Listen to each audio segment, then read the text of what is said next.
ginawa.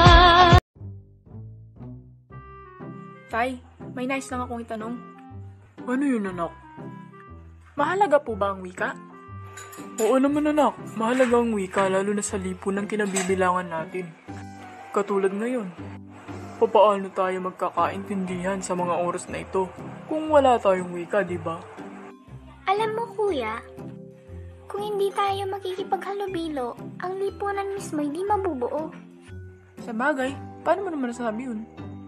Kung wala ring wika, hindi tayo mag-uusap, hindi tayo magkakasundo. Kapag walang nagkakasunduan, wala ring kaunlaran. Tama ang iyong kapatid.